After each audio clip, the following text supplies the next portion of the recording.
Je vous propose d'ouvrir la parole de Dieu dans le livre du prophète Daniel au chapitre 2.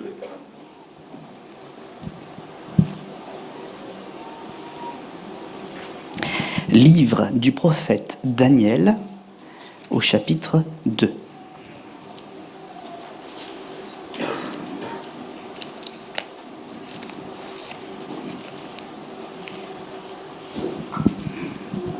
Voilà. Les choses apparaissent également sur le vidéoprojecteur. Et nous ferons la lecture des versets 31 à 36. Donc le chapitre 2, les versets 31 à 36.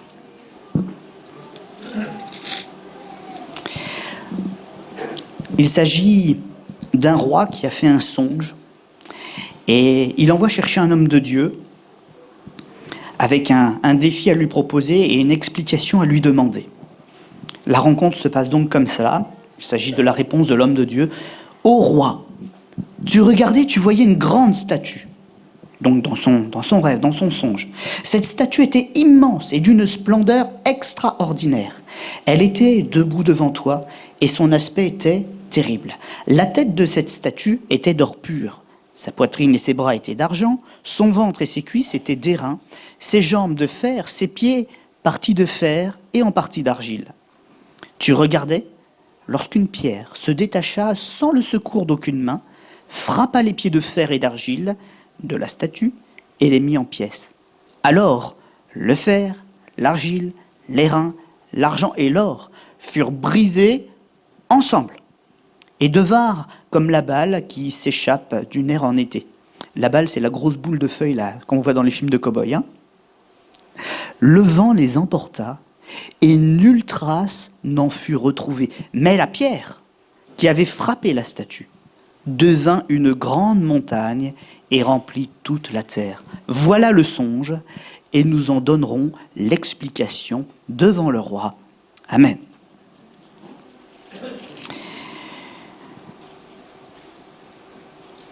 Si nous avions pris un tout petit peu plus tôt, dans la lecture, au verset 28, il y a une clé pour tous les passages comme celui-là.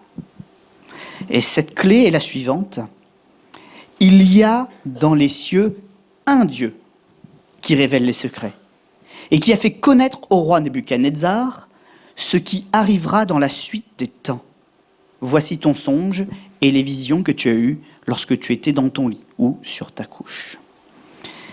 Notre Dieu, celui que nous sommes venus rencontrer encore ce matin, est un Dieu de révélation. Cette révélation est conduite par un seul et même esprit. Quelle que soit la forme donc que prendra la parole de l'Éternel pour venir jusqu'à nous, si la source est vraiment la source de Dieu, il n'y a qu'une source. Même si à un moment, comme ça a été le cas tout à l'heure, un canal humain est utilisé, ce n'est qu'un canal, mais l'esprit qui s'est exprimé était l'esprit du Tout-Puissant. Celui qui connaît nos cœurs, celui qui révèle nos pensées, non pas pour nous accuser, mais premièrement pour nous reprendre ou pour nous encourager, en tout cas pour éclairer notre chemin et que nous soyons conscients de la direction qu'il veut voir nos vies prendre. Et cette direction, elle est simple, c'est le rejoindre, lui, dans son éternité, pour qui il est. Beaucoup de gens veulent Dieu pour des bénédictions. Ils s'arrêtent à la bénédiction. Ils ne sont repris que quand ils sont pris la main dans le sac. Et que Dieu leur dit non. Et, comme on l'a entendu tout à l'heure, qu'il résiste à ceux qui lui résistent. Mais la volonté de Dieu, ce n'est pas d'être un Dieu de bénédiction. C'est qu'on le connaisse pour qui il est, dans sa sainteté, dans sa divinité, dans sa nature. Et bien sûr, dans cette nature, il est un Dieu généreux. Mais il veut qu'on le connaisse pour qui il est vraiment. Et qu'on ne s'arrête pas à ce que lui considère comme superficiel, un cadeau, un don. Il veut qu'on le rencontre, lui, et qu'on reste avec lui. Et tout le plan, toute la volonté de Dieu, elle est renfermée dans cette réalité. Dieu te cherche ce matin. Dieu veut t'interpeller ce matin comme il a interpellé ce roi, avec un moyen différent de la prédication. Il est allé le trouver dans son sommeil, avec non pas un rêve, mais un songe. Ça voulait dire qu'il y avait une inspiration de Dieu aux commandes. C'était un rêve téléguidé, avec un sens précis. Il n'était pas né, ce rêve, de la multitude des activités de la journée. Il était né de la volonté de Dieu pour se faire entendre. Et l'homme l'a su. Le roi l'a su. Parce qu'il a demandé de l'aide pour le comprendre, quand il a réalisé l'urgence de comprendre la volonté de Dieu pour sa vie. Il a vu des choses glorieuses, il était heureux, mais il a vu que la gloire s'écroulait, il a eu peur, et il a voulu comprendre. Et ce matin, être dans une église comme celle-ci, ouvrir la Bible, c'est afin d'avoir une révélation pour savoir ce que Dieu attend de chacun d'entre nous. Et la première chose qu'il veut faire comprendre, c'est qu'il y a les projets des hommes d'un côté et il y a ces projets de Dieu à lui de l'autre. Et les dieux ne sont pas toujours compatibles.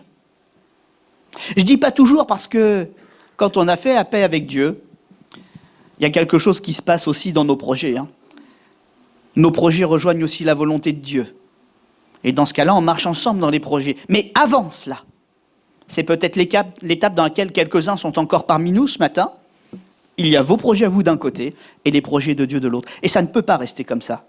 Et pourquoi j'en viens sur ce texte? Pourquoi je l'ai lu avec vous?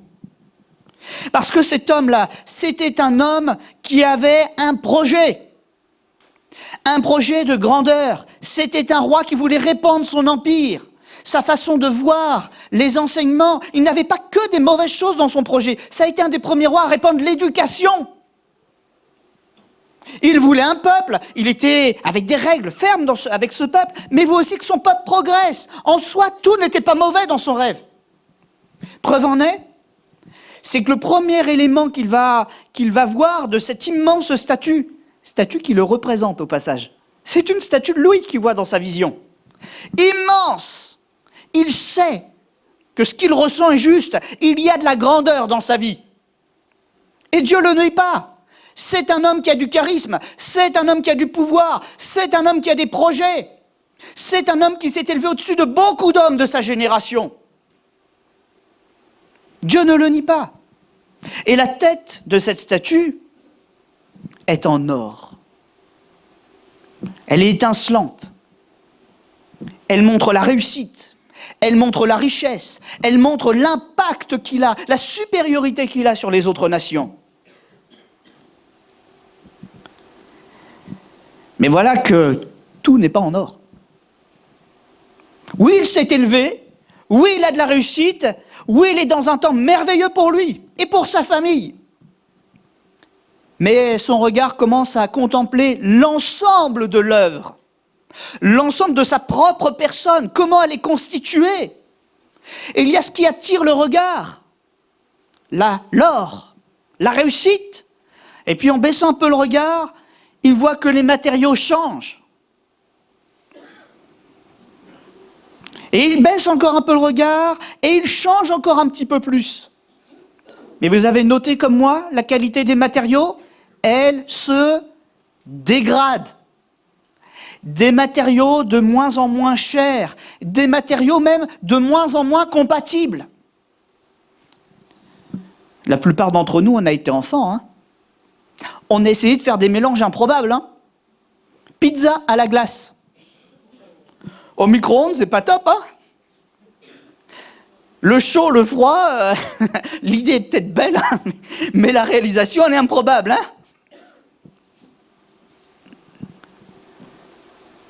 On a été des enfants, on a essayé des choses.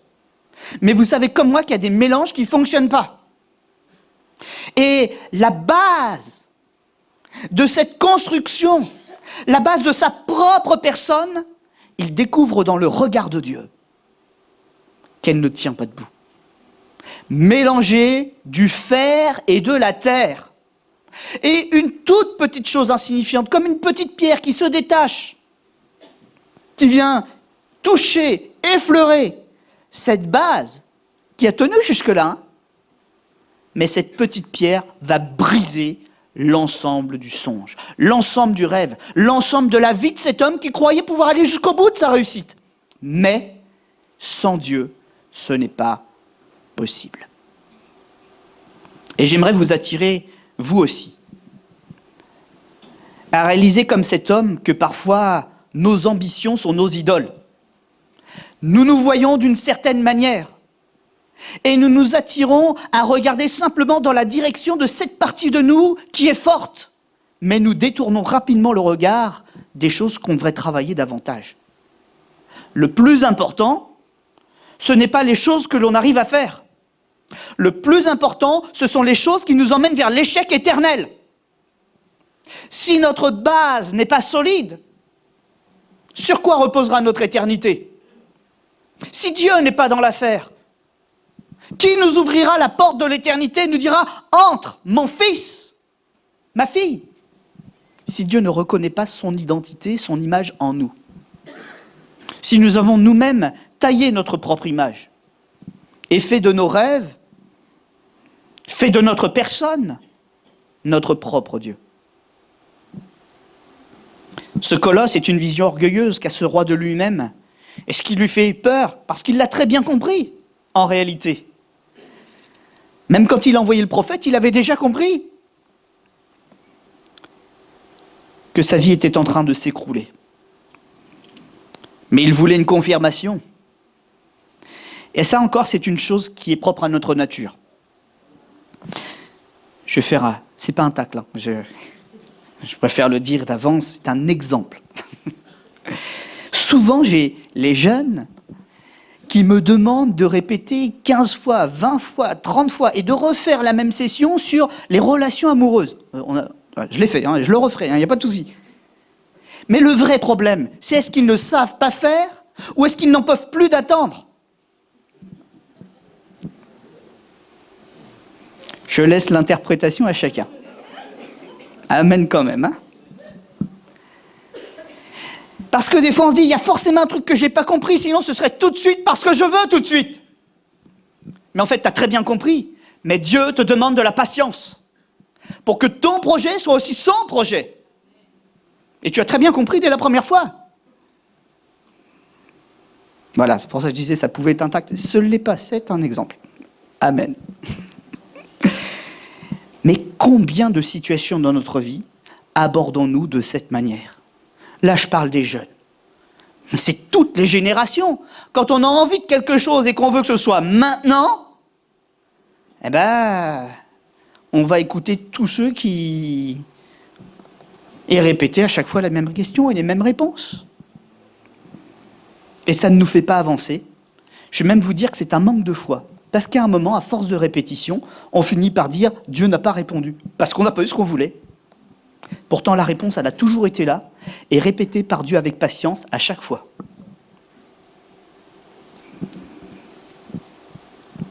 Comment as-tu érigé ta vie ? Quel en est le fondement ce matin ? Je me suis posé une question. Pourtant, ce texte, je l'ai déjà lu, enseigné et prêché plusieurs fois.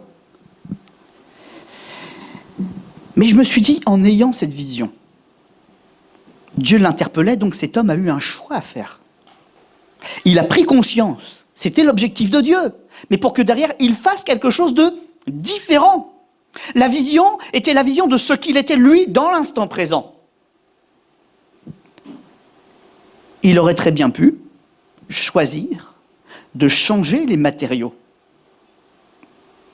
de changer ces choses faibles de sa vie pour que sa vie tienne debout sans plus jamais tomber. Mais est-ce que ça, on le veut ? On essaye généralement, dans ce cas-là, quand on a un truc à faire, d'améliorer superficiellement ce qui existe déjà sans le changer. Et ça ne marche pas.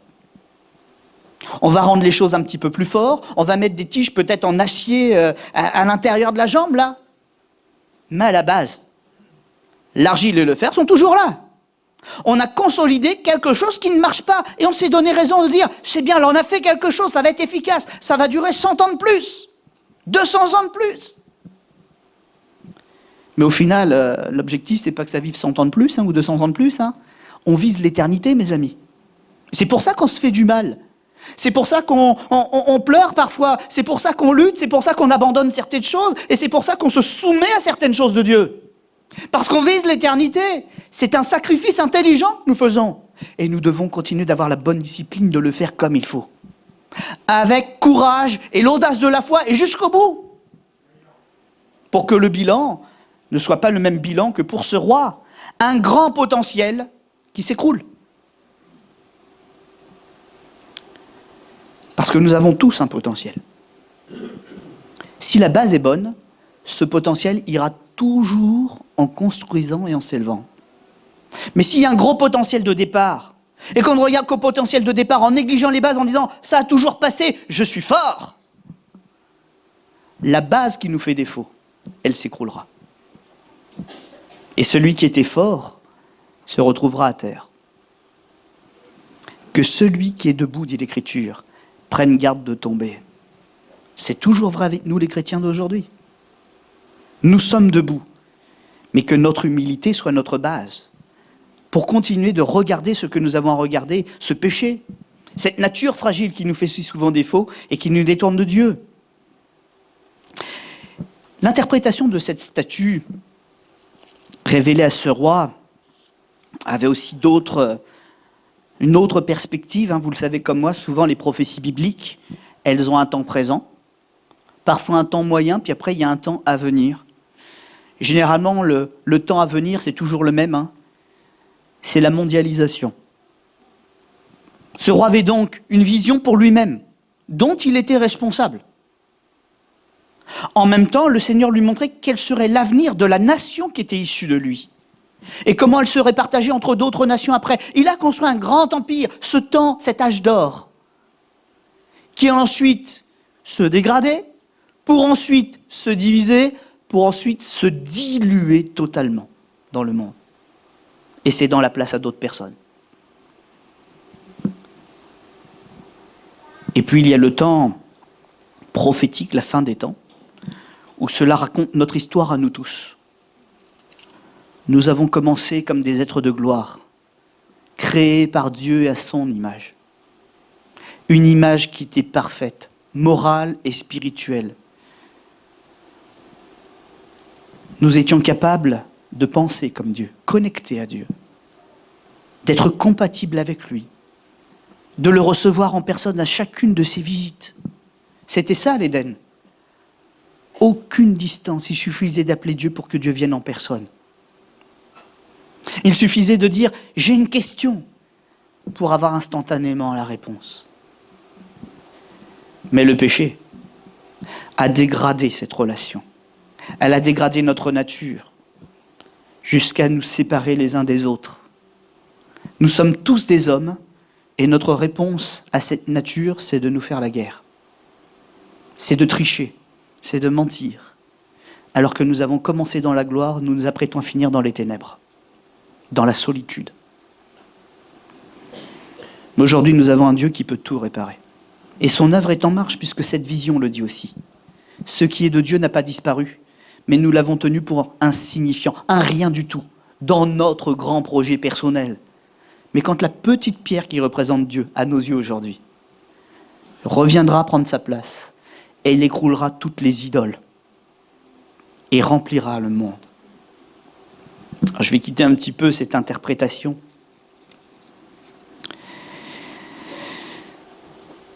Et revenir à cette réalité. Le Seigneur ne nous parle pas que du péché et de la vie éternelle. Dans ce qu'il nous parle là, il nous parle aussi tout simplement de notre bonheur. Es-tu heureux de la construction que tu as faite avec ta vie? Es-tu satisfait de la construction que tu as faite avec ta vie?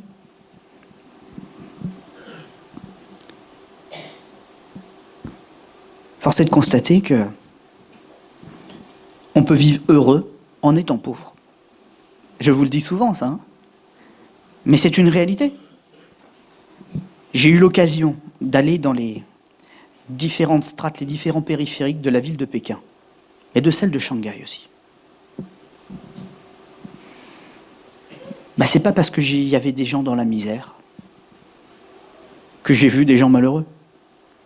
J'ai vu des enfants heureux, ils jouaient dans la rue, J'ai vu des enfants qui avaient un petit peu faim, mais ils avaient des parents qui venaient vers eux, qui les prenaient dans les bras et on sentait l'amour. Et parfois, nous regardons les choses sans les comprendre vraiment. On cherche l'amour, on cherche la réussite, on cherche la joie là où elle n'est pas. Ce matin, il n'y a pas de raison que ça reste comme ça. Votre regard peut changer. Parce que peut-être que vous cherchez l'amour et le bonheur là où ils ne sont pas. Tout simplement. Par contre, Dieu vous fait une promesse. C'est que non seulement il n'est jamais très loin de ceux qui le cherchent, mais qu'avec lui, il y a aussi tout ce qui nous manque.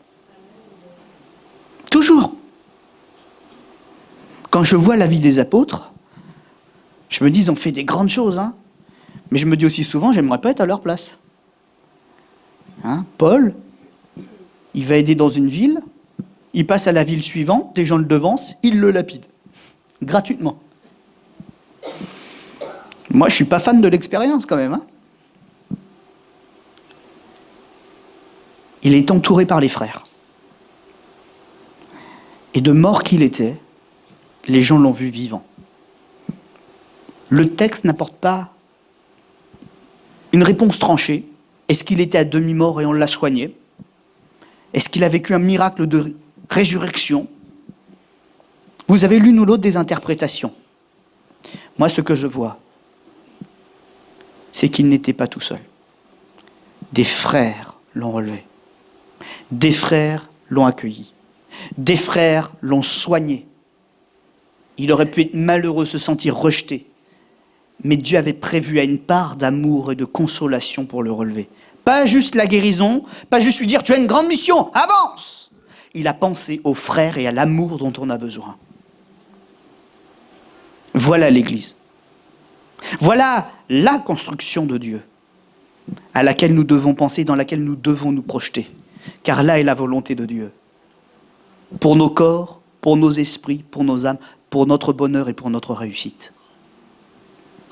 Je dois arrêter de regarder le monde avec mes yeux à moi. Je dois accepter que Dieu m'inspire, me révèle comment il me voit et comment il voit l'Église. Alors certains seront très spirituels, il dira « Dieu voit tous les défauts !» Ben oui, mais il est Dieu. Hein. Mais toi, il t'apprend à aimer l'Église et à voir toutes les bonnes choses qu'il y fait tous les jours. Vous savez, des fois, on a des chrétiens comme ça. Ils ne sont capables spirituellement de voir que les défauts des autres et de critiquer l'Église. Les constructions de Dieu, parce qu'il faut appeler les choses comme elles sont. Et ils ne voient même plus toutes les bonnes choses que Dieu fait au milieu de l'Église. Et tous ceux qui, par sa grâce, tiennent debout malgré les épreuves. C'est pour ça qu'on glorifie Dieu. C'est pas pour les défauts. On est là pour être transformé. On est là pour être amélioré. On est là pour être même changé. Bien sûr qu'il y a des défauts. Mais béni soit le Seigneur pour les églises, dans lesquelles son esprit est libre de parler, de nous changer et de nous révéler sa pleine personne et notre plein potentiel.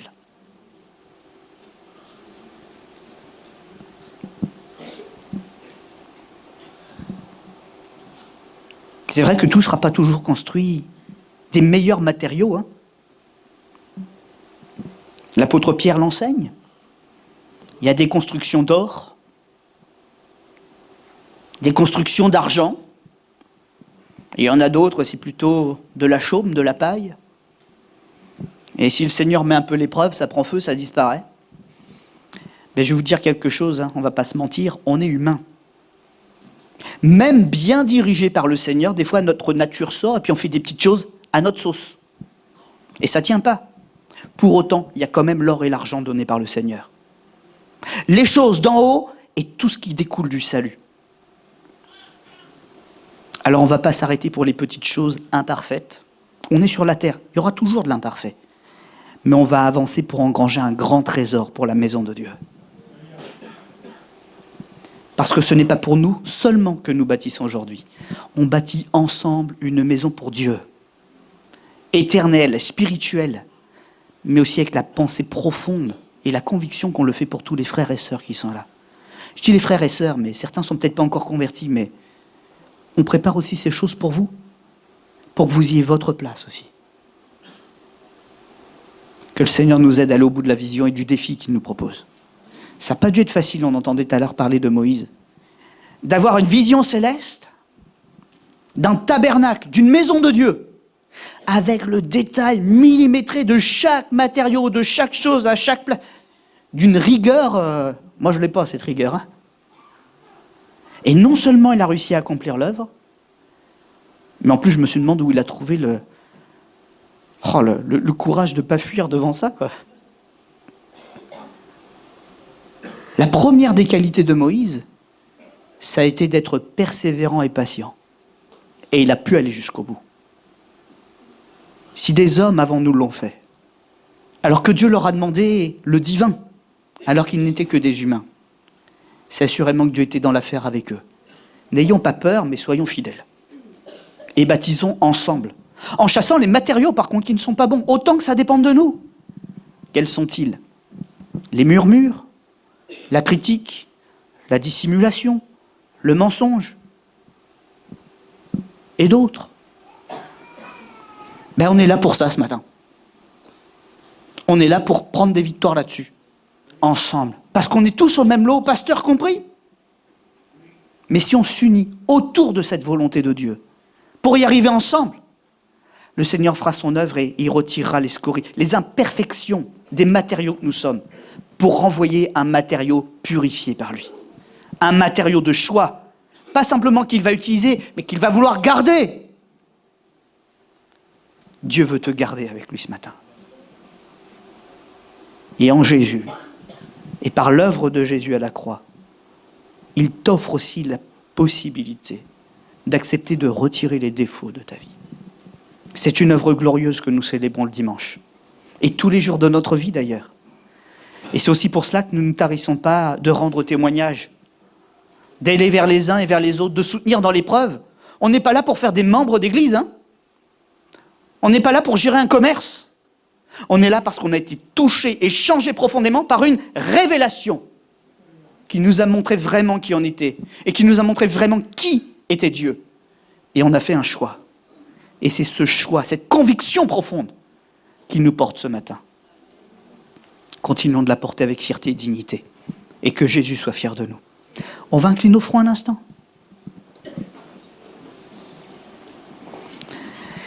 Seigneur notre Dieu, bien sûr tu connais notre imperfection. Et nous avons encore besoin de la confesser et de te demander pardon pour cela. Pour autant, cela ne fait pas de nous des faibles. Si nous comprenons, si nous avançons, si nous persévérons, c'est aussi pour te glorifier. Nous ne voulons donc pas passer l'instant de la rencontre avec toi. Nous ne voulons pas te laisser passer à côté de nous.